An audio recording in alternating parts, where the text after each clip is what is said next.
L'objectif de cette vidéo est de vous expliquer le schéma structurel du système qui permet de contrôler des éclairages et des radiateurs électriques d'un appartement via le Wi-Fi. Donc on a plusieurs pages, une première page d'alimentation, une deuxième page sur le microcontrôleur, détection top secteur, une quatrième page sur le module Wi-Fi, et une quatrième page sur la commande des télérupteurs et commande du fil pilote.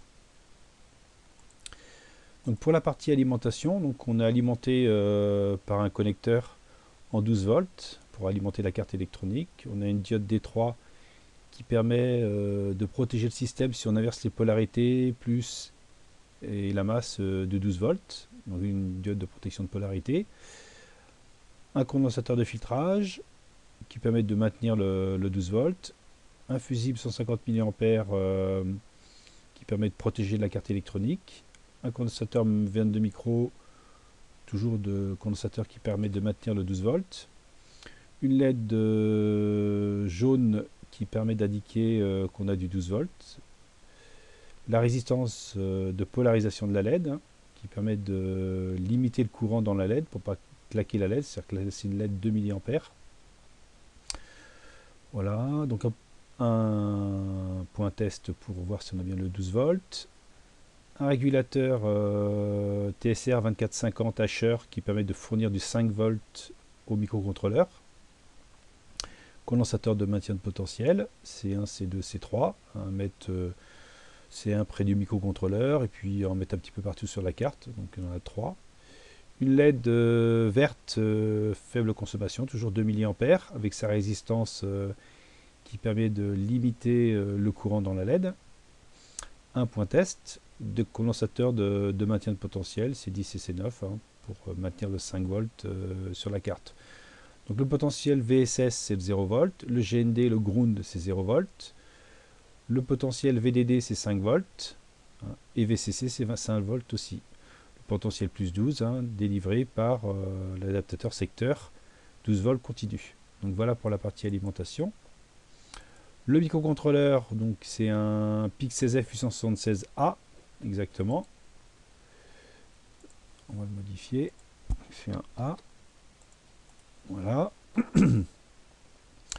Donc qu'est-ce que l'on a sur ce composant? Donc on a l'oscillateur à quartz, donc le quartz à 8 mégas et ses deux condensateurs de polarisation de 22 picots.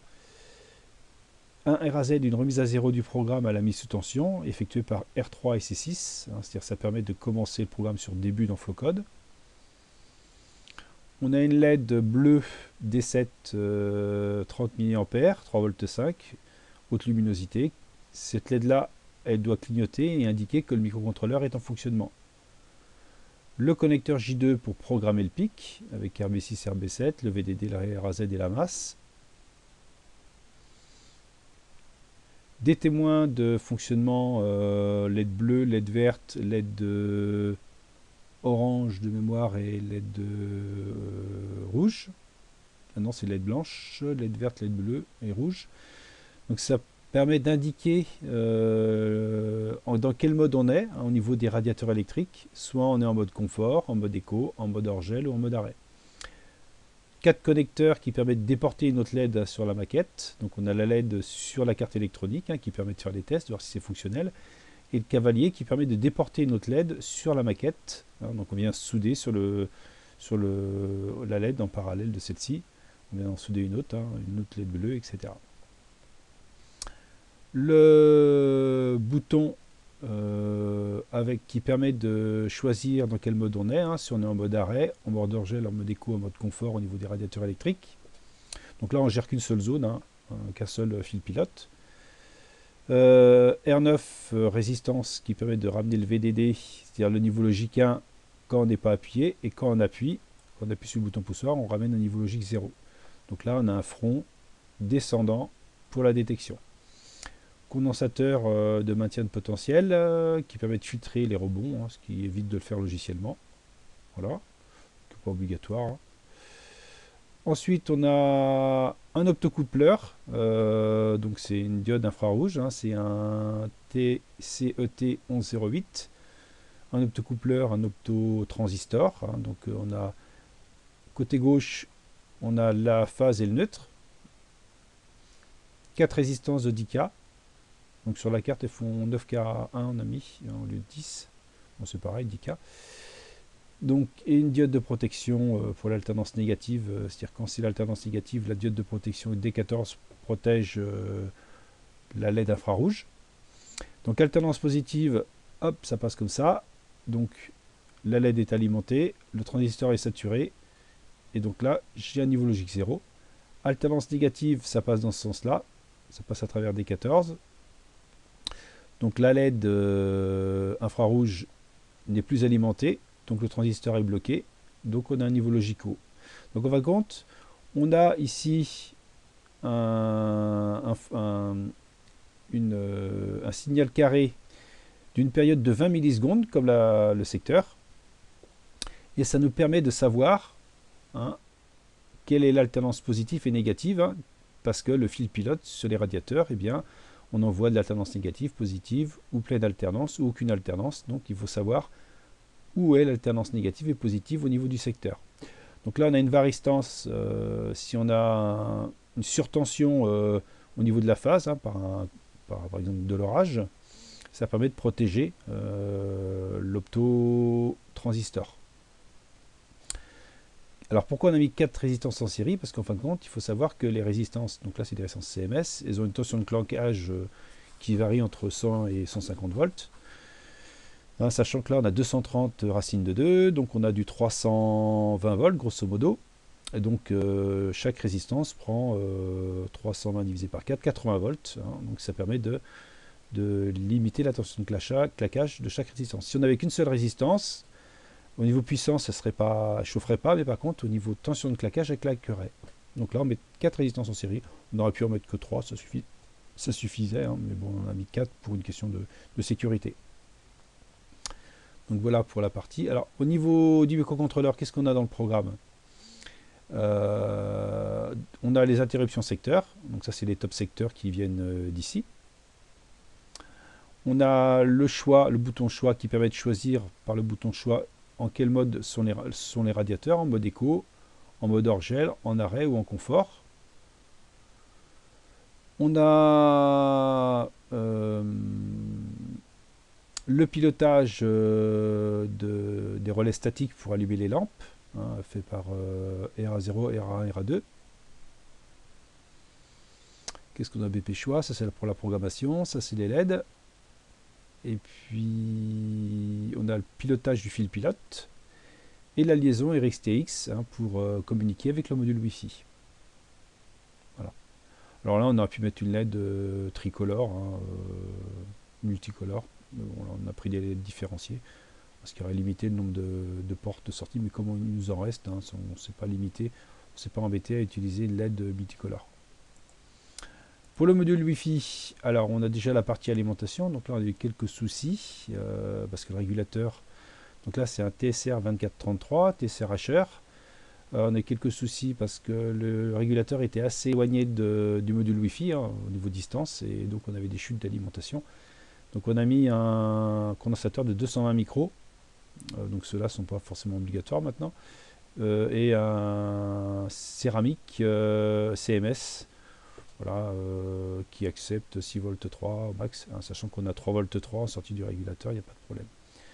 Donc là, ce régulateur permet de passer de 5 volts à 3,3 avec un point test. Une LED rouge, faible consommation, qui indique qu'on a du 3 volts 3. Un connecteur qui permet de dialoguer avec le SP8266 avec un module FTT 1232. C'est pour une communication série, pour voir si le module fonctionne bien et éventuellement pour le programmer, hein, c'est-à-dire l'associer à la Wi-Fi et savoir quelle est son adresse IP. Un module bidirectionnel, hein, donc là dans le sens module Wi-Fi vers le pic, pour passer de 3,3 volts à 5 volts. Donc quand j'ai 3,3 volts, le transistor Q1 est saturé, hein, parce que j'ai un courant de base, 3,3 volts, donc Q1 est saturé. S'il est saturé, il ramène la base à la masse, donc celui-ci est bloqué. S'il est bloqué, il n'y a pas de courant qui circule, donc en Rx, j'ai 5 volts. Donc quand j'ai 3,3 ici, j'ai 5 volts en Rx, et quand j'ai la masse, j'ai 0 en Rx. Ça permet de passer de 3,3 à 5 volts. Et puis dans l'autre sens, hein, le pic qui parle en 5 volts, donc si j'ai 5 volts, Q3 est saturé. Si Q3 est saturé, on ramène ça à la masse, donc la base de Q4 est à 0. Donc Q4 est bloqué, et donc s'il est bloqué, j'ai pas de chute de tension de R90 et j'ai 5 volts. Donc quand j'ai 5 volts sur TX, j'ai 5 volts sur RX. C'est une porte oui, mais simplement qui change les potentiels. Là j'ai 5 volts et là j'ai 3,3. Voilà. Le SP8266, hein, donc alimenté en 3 volts 3, hein, on ne doit pas dépasser 3,6 de mémoire. Donc là, on a un chip select ou validation du circuit en 3 volts 3. Le TX-ESP, donc ça c'est une sortie. Et le RX-ESP, là c'est une entrée. Voilà pour la partie Wi-Fi. Et puis pour les télérupteurs, j'ai 3 relais statiques pour piloter les télérupteurs. Et un relais statique qui permet de piloter le fil pilote, c'est-à-dire d'envoyer la phase sur le fil pilote, suivant les ordres de RB2. Donc RB2 va piloter l'optocoupleur qu'on a là, c'est un optotriac, hein, donc c'est un G3MP 202P. Pourquoi on a pris celui-là? Parce qu'il n'est pas très cher, puis on le trouve sur eBay. Donc lorsque j'ai un niveau logique 1, c'est-à-dire 5 volts par le pic, là la diode infrarouge émet. Donc le phototriac est passant, et donc la phase arrive au fil pilote. Là, vous avez la phase et le fil pilote du radiateur. Donc là, on fait passer soit toute l'alternance, premier ordre, soit rien du tout, c'est-à-dire le neutre. Le neutre est aussi ramené par la résistance ici. Soit le neutre, soit l'alternance positive, comme ça, soit des alternances négatives. Donc là, on est en pilotage 4 ordres. C'est pour ça qu'il faut impérativement, ici, avoir les top secteurs pour savoir quand est-ce qu'on envoie les ordres par le microcontrôleur.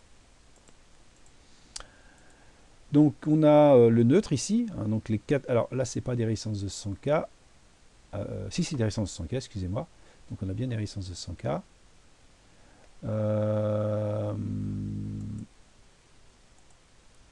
Et là des 10K, ben voilà c'est ça. Donc là ça permet de... Non, de mémoire ici on avait des 10K aussi, donc là c'est des 10K. Oui, on avait des 10K. On va changer parce qu'on trouvait que 100K c'était peut-être important au niveau de l'impédance d'entrée pour la carte électronique du radiateur. Voilà. Donc toujours 4 résistances parce qu'il y a la tension de claquage. Hein, donc 4 résistances en série ça fait 40K. La varistance, si on a une surtension sur la phase par l'orage, hein, donc on a la phase entre neutre qui protège la carte électronique où il y a le fil pilote, et puis l'optotriac qu'il y a ici.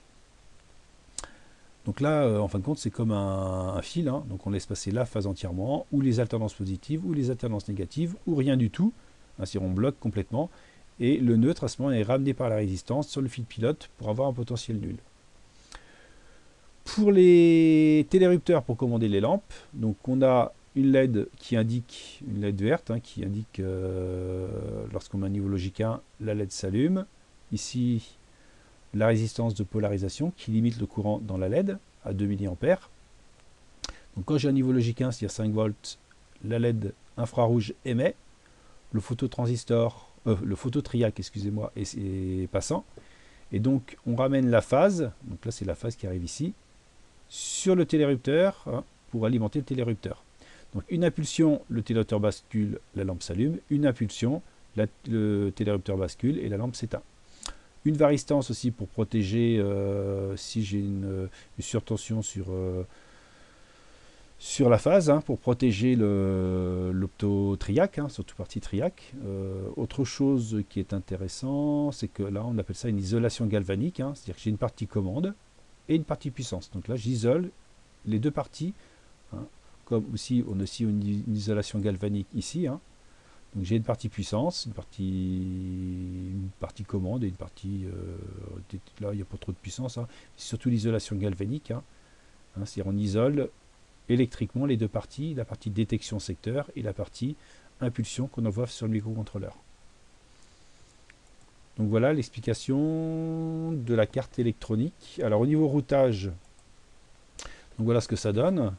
Donc on voit que le régulateur 3.3 il est un peu loin du module Wi-Fi, hein, c'est pour ça qu'on a quelques soucis, hein. Donc on a modifié ce condensateur là, on l'a passé à 220 micros.